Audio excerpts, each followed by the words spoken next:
70 दिन रह गए हैं तुम्हारे नीट के एग्जाम को और मुझे पता है बहुत सारे बच्चों के दिमाग में ये चीज चल रही है कि पता नहीं अभी सिलेक्शन होगा या नहीं होगा। एक बात बताओ यार, जीरो पे हो क्या? 300 400 कुछ नंबर तो आ ही रहे होंगे तुम्हारे। और दूसरी बात ये है कि यार किसी ने तुम्हें रोका है क्या कि ये 70 दिन तुम्हें पढ़ाई नहीं करनी, अपना पूरा दम नहीं लगाना? लगाओ ना, पूरा दम लगा दो, पूरी जी जान लगा दो। एक पागलपन के साथ जो लग जाएगा ना वो कर जाएगा। इस वीडियो में मैंने तुम्हारी जो भी प्रॉब्लम थी कि मैम हमें सिलेबस नहीं समझ में आ रहा कैसे कंप्लीट करना है, रिवीजन नहीं पता चल रहा कि रिवीजन का क्या प्लान होना चाहिए, मैम हमारे पास रिसोर्सेज नहीं है, मेरे पास शॉर्ट नोट्स नहीं है रिवीजन करने के लिए, मेरे पास क्वेश्चंस ही नहीं है प्रैक्टिस करने के लिए, मैम मेरे पास फॉर्मूला शीट्स नहीं है।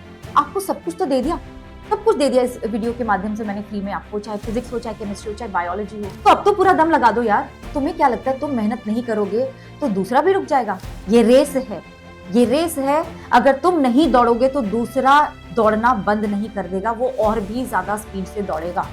तो अपने आप को बेचारा फील कराना बंद करो और लग जाओ। Hey everybody, I am Dr. Gargi Singh, I'm a NEET biology expert. पिछले 9 साल के मेरे टीचिंग के करियर में मैंने बहुत सारे बच्चों को डॉक्टर बनाया है और मैंने बहुत सारे बच्चों को देखा है कि ये जो लास्ट का तुम्हारा टाइम रह जाता है ना, ये 2 महीने 3 महीने, इसमें भी इतना डिटर्मिनेशन के साथ मैंने उनको तैयारी करते हुए देखा है और अपनी डेस्टिनी लिखते हुए देखा है। लेकिन सैडली वो बच्चे सिर्फ 1% होते हैं जो पूरी अपनी ताकत लगा देते हैं, पूरा दम लगा देते हैं, दिन रात एक कर देते हैं, सब कुछ भूल के सिर्फ अपने आप को इस तैयारी में झोंक देते हैं, क्योंकि उनको पता होता है कि ये एग्जाम मेरे लिए एक बहुत इंपॉर्टेंट एग्जाम है और ये एग्जाम मेरी लाइफ बदल देगा। तो अगर तुम्हें लगता है कि तुम उस 1% बच्चे में आते हो, this video is for you. Otherwise ये वीडियो तुम्हारे लिए नहीं है। And do subscribe to the channel अगर तुम चाहते हो कि तुम्हारा नीट क्रैक हो जाए बेटा जी, क्योंकि ये चैनल आपका वन स्टॉप सोल्यूशन बनने वाला है फिजिक्स, केमिस्ट्री और बायोलॉजी के लिए। तो इस वीडियो में मैं आपको गाइड करने वाली हूँ कि आपको सिलेबस कैसे कंप्लीट करना है, मतलब कितने दिन में करना है कंप्लीट, और पूरा प्लान दूंगी प्रॉपर सिस्टमैटिक वे में। दूसरा पार्ट वीडियो का होगा रिविजन कैसे करना है।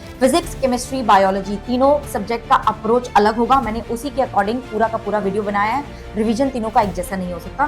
तो शुरू करते हैं। तो सबसे पहले बात करेंगे सिलेबस कंप्लीशन की, लेकिन उससे पहले ना हम एक चीज करेंगे कि जो बचे हुए दिन है ना उनको फेजेस में डिवाइड कर लेंगे, so that I know, I have this clear idea कि मुझे इतने दिन में ये काम करना है, इतने दिन में ये हो जाना चाहिए और इतने दिन में ये हो जाना चाहिए। तो बचे हुए दिन है उनको हम 3 फेजेस में डिवाइड करेंगे, फेज 1, 2 एंड 3। फेज 1 आपका शुरू होगा आज से 20 मार्च तक, और इस फेज में आपको कुछ भी करके, किसी भी हालत में, हर हालत में आपको अपना सिलेबस कंप्लीट करना है। तुम्हारा फोकस होना चाहिए सिलेबस कंप्लीट करने में, बिकॉज नीट एक ऐसा एग्जाम है जहाँ पे मैं तुम्हें ये नहीं बोल सकती कि सिर्फ ये 4 चैप्टर कर लो, ये सिर्फ 10 चैप्टर कर लो तो तुम्हारा सिलेक्शन हो जाएगा। तुम्हें पूरा सिलेबस करना होगा, ठीक है जी। अब दूसरा फेज तुम्हारा शुरू होगा 21 मार्च से 15 अप्रैल तक। यहाँ पे तुम करोगे फास्ट ट्रैक रिवीजन। यस, जो तुम्हारा पूरा सिलेबस हो चुका था अब तुम उसको जल्दी जल्दी रिवाइज करोगे, वन शॉट देखोगे, एक दिन में 1 चैप्टर, या ऐसा भी हो सकता है एक दिन में तुम 2 चैप्टर करो। मैं तो तुम्हें एडवाइस करूंगी एक दिन में तुम 2 चैप्टर करके अपना फास्ट ट्रैक रिवीजन कर लो। एंड साथ साथ में तुम मॉक टेस्ट लगाओगे, PYQs लगाओगे, ऑल पॉसिबल क्वेश्चंस लगाओगे जो कि बन सकते हैं तुम्हारे। क्वेश्चंस की प्रैक्टिस भी करते रहोगे। अब बारी आई फेज 3 की, जो तुम्हारा शुरू होगा अप्रैल 16 से टिल योर May 3, ठीक है। तो अब इस फेज में तुम्हें क्या करना है, इस फेज में तुम रैपिड रिवीजन करोगे, एक दिन में 1 यूनिट रिवाइज करोगे। एंड ऑल्सो मॉक टेस्ट का फ्रीक्वेंसी अब तुम्हारा एक दिन में 1 तो हो ही जाना चाहिए। वही क्वेश्चन प्रैक्टिस करोगे टाइमर लगा के। अब अपना गोल यही है कि हमें स्पीड बढ़ानी है, एक्यूरेसी पे हम पिछले 2 फेजेस में काम कर चुके हैं। अब सिलेबस कंप्लीट कैसे करना है उस फेज 1 में वो बताती हूँ। आप जितना भी आपका सिलेबस है, जितने भी चैप्टर्स है, उनको 3 जोन में डिवाइड कर लो, एक टेबल बना लो। ग्रीन जोन जिसमें आपके वो वाले चैप्टर्स आएंगे जिनको लेके तुम बहुत कॉन्फिडेंट हो, जिसके क्वेश्चंस आपके गलत नहीं होते हैं। दूसरा होगा आपका येलो जोन, जिसमें आप वो वाले चैप्टर्स डालेंगे जिनको लेके तुम थोड़ा बहुत कॉन्फिडेंट हो, जिसके कॉन्सेप्ट तुम्हें थोड़े कच्चे पक्के हैं, कभी ठीक हो जाता है, कभी गलत हो जाता है, हमेशा सही नहीं हो रहे हैं, तो वो वाले चैप्टर्स डाल दो। रेड जोन में वो चैप्टर्स डालो जो तुम्हें बिल्कुल नहीं आते हैं, जो तुमने कवर नहीं करे हैं, या कवर तो करें, पढ़े तो है लेकिन बिल्कुल नहीं आते, तो रेड जोन में वो वाले चैप्टर्स डाल दो, ठीक है। तो अब एक काम करो कि वीडियो को पॉज करो और ये काम ना अभी के अभी खत्म कर लो। चैप्टर्स लो अपने और 3 जोन्स में डिवाइड कर लो, एक टेबल बना लो, ठीक है ना।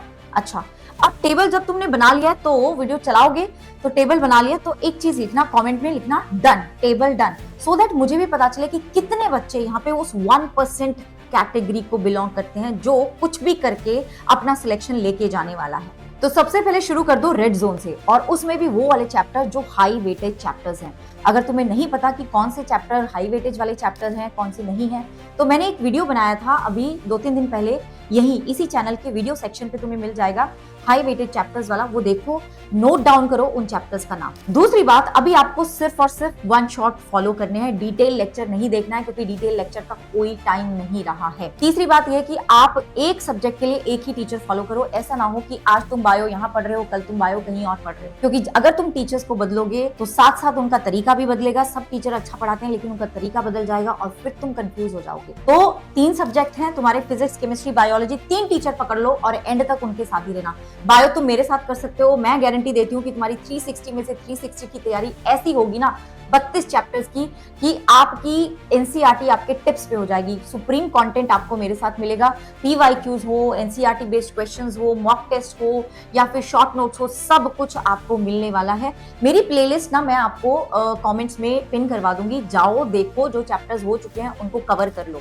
राइट बच्चों, ओके। अच्छा, एक और बात, अब नोट्स बनाने का टाइम नहीं है। ऐसा मत करना कि तुम बैठे हो नोट्स बनाने के लिए, तो फॉलो ऐसे टीचर को करो जो तुम्हें सारी चीजें, सारे रिसोर्सेज साथ में दे रहा है, चाहे वो डिटेल नोट्स हो, चाहे वो शॉर्ट नोट्स हो, जैसे मेरे साथ, तो आपको सब कुछ मिल ही जाएगा, है ना जी। अच्छा, तो ये बात हुई तुम्हारे सिलेबस कंप्लीशन की, ठीक है। अब बात करते हैं रिवीजन की। तो तीनों सब्जेक्ट के मैं आपको रिवीजन के लिए कुछ पॉइंटर्स देने वाली हूँ, तो सबके नोट कर लेना, क्योंकि तीनों सब्जेक्ट का जो रिवीजन का अप्रोच होगा वो थोड़ा डिफरेंट होने वाला है। तो सबसे पहले बायोलॉजी से शुरू करते हैं।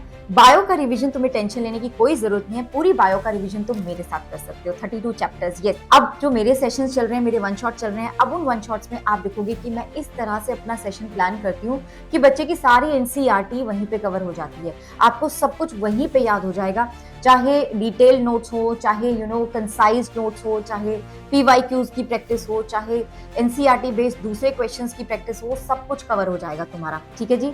अब बायो में तुम्हें और क्या चाहिए रिवीजन के लिए? अब तुम्हें पता है, रिवीजन के लिए हो या फिर कॉन्सेप्ट को समझने के लिए हो या पेपर के पॉइंट ऑफ व्यू से हम देखें तो एनसीईआरटी बड़ी इंपॉर्टेंट है, ठीक है ना। लेकिन एनसीईआरटी के साथ साथ आपके पास शॉर्ट नोट्स भी होने चाहिए, ठीक है, जिसमें आपके इंपॉर्टेंट कॉन्सेप्ट लिखे हो, जिसमें आपके इंपॉर्टेंट पॉइंटर्स लिखे हो, जिससे कि क्वेश्चंस आते हैं। क्योंकि देखो, let's face it, it is not possible to read the NCERT. आपका पेपर जैसे पास आता है ना, तो वैसे एनसीईआरटी की पूरे चैप्टर्स की एनसीईआरटी फिर से पढ़ना इज डिफिकल्ट। तो उस टाइम पे हमारे पास अगर शॉर्ट नोट्स होंगे तो हमारा रिवीजन बहुत जल्दी से हो सकता है। अगर तुम्हारे पास नहीं है तो कमेंट्स में प्लीज मुझे बताना, सो दैट मैं आपको अपने खुद के handwritten short notes provide कर सकूं, ठीक है जी, फ्री ऑफ कॉस्ट। अच्छा, ये बात तो हुई ये। अब दूसरी बात जो मुझे तुम्हें बतानी है वो ये है कि हम सारे चैप्टर्स की एनसीईआरटी पढ़ें क्या मैम? देखो, कुछ चैप्टर्स ऐसे होंगे जिनकी एनसीईआरटी तुमने बहुत बार पढ़ी होगी, शायद ऐसा हो कि जिसकी एनसीईआरटी तुम्हें रटी गई है, तुम्हें पता है कि ये लाइन इस पेज पे यहाँ इस साइड है और तुम बड़े कॉन्फिडेंट हो उन चैप्टर्स को लेकर, तो तुम्हें जरूरत नहीं है कि तुम वो चैप्टर्स की एनसीईआरटी पढ़ो। लेकिन हाँ, जिन चैप्टर्स के कॉन्सेप्ट तुम्हारे बहुत पुअर हैं, तुम्हें ज्यादा पता नहीं है, तो उसकी एनसीईआरटी थरोली करनी है। अब जो चैप्टर्स तुम्हारे लिए बहुत, तुम ऐसा फील करता है कि तुम्हें कि बहुत कॉन्फिडेंट हो तुम उसमें, तो उसमें तुम क्या करोगे, instead of reading the NCERT आप पीवाईक्यूज लगाओ, ठीक है। पीवाईक्यू से शुरू करो ताकि आपका जो कॉन्सेप्ट है वो फिर से एक बार तुम रिकॉल कर लो, तुम्हें पता चले कि उसको कॉन्सेप्ट को लगा के उस क्वेश्चन को कैसे सॉल्व करना है। एनसीईआरटी बेस्ड क्वेश्चंस करो, इसको हम बोलते हैं रिट्रोग्रेसिव रिवीजन, ठीक है, उल्टा रिवीजन। क्वेश्चंस के थ्रू तुम रिवीजन कर रहे हो, लेकिन ये सिर्फ और सिर्फ उन चैप्टर्स के लिए, उन टॉपिक्स के लिए ही वैलिड है जो आपको अच्छे तरीके से आते हैं। ये तुम केमिस्ट्री में भी अपना सकते हो, यही वाला अप्रोच फिजिक्स में भी अपना सकते हो, ठीक है जी। And one more thing is that कि बायो में ना कुछ ऐसे चैप्टर्स हैं, कुछ ऐसे टॉपिक्स हैं जिसमें आपको चीजें मेमोराइज करनी पड़ती हैं, जैसे कि एनिमल किंगडम, प्लांट किंगडम, है ना, biological classification, right, human health and disease में जो डिजीजेज हैं उसके नाम, कौन कॉज करता है, उसके सिम्टम्स क्या हैं, ये सब बड़े ऐसे आपके टॉपिक्स हैं जिनमें हमें चीजें याद करनी होती है, राइट जी। हॉर्मोन्स का जो एक्शन होता है, कौन सा हार्मोन, कौन सा ग्लैंड, कौन सा हार्मोन सिक्रीट कर रहा है, ये सब याद करने के लिए।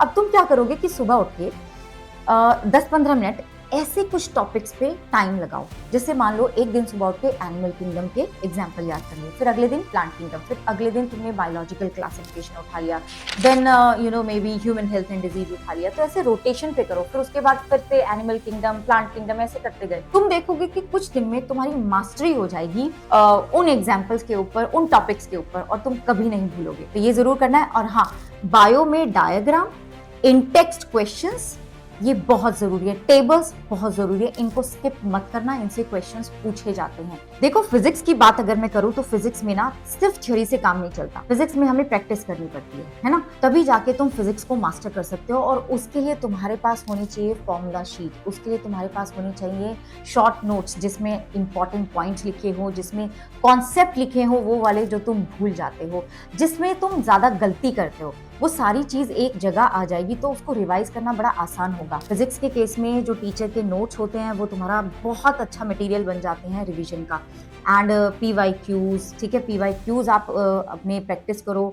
और जो टीचर ने आपको DPP दी है वो भी बड़ा अच्छा एक रिसोर्स है फिजिक्स में एक्सेल करने का। अगर तुम्हारे पास if you don't have any of the resources जो मैंने अभी बताया है तो मुझे बता देना बच्चों, आई विल मेक श्योर कि हमारी टीम आपको ये सारी चीजें फ्री में प्रोवाइड करे। लेकिन कमेंट कर देना मेरे बच्चों, सो दैट वी नो कि आपको ये चीज चाहिए। और ना फिजिक्स में एक और चीज पे तुम ध्यान रखोगे, दैट इज जो पॉइंट्स टू पॉन्डर हैं और जो NCERT में समरी दी हुई है उसको जरूर एक बार पढ़ लेना। जैसे कि सेमीकंडक्टर, मैग्नेटिज्म, इसमें हमने देखा है कि थ्योरी बेस्ड क्वेश्चंस भी आपके पूछ लिए जाते हैं, तो ये जरूर आप ध्यान से पढ़ लेना NCERT की लाइंस। अब केमिस्ट्री की बात करते हैं। तो जैसे कि मैंने बायो में बोला, जैसे कि मैंने फिजिक्स में बोला था कि आपके पास शॉर्ट नोट्स होने चाहिए क्विक रिवीजन के लिए, वैसे ही केमिस्ट्री के भी आपके पास शॉर्ट नोट्स होने चाहिए।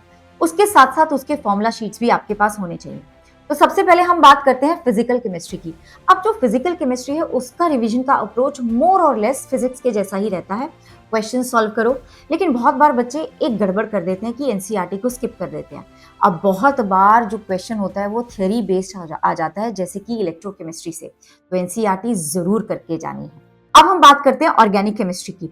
तो ऑर्गेनिक केमिस्ट्री में आपको क्या करना है कि जो भी आपकी NCERT में रिएक्शन दी हुई हैं, जो भी इंटरमीडिएट्स दिए हुए हैं, उनके तुम शॉर्ट नोट्स बना लो और मेक श्योर करो कि तुम उसको मेमोराइज कर रहे हो बहुत ही अच्छे तरीके से, अपने हाथों से खुद लिख लिख के मल्टीपल टाइम्स आपको लिखना पड़ेगा, तब जाके आप उसको मेमोराइज कर पाओगे, तब जाके आप उसको अपने ब्रेन में रिटेन कर पाओगे और वो क्वेश्चन आपका मेन जो तुम्हारा एग्जाम का दिन है तब वो ठीक होगा। तो ये बात जरूर याद रखना मेरे बच्चों।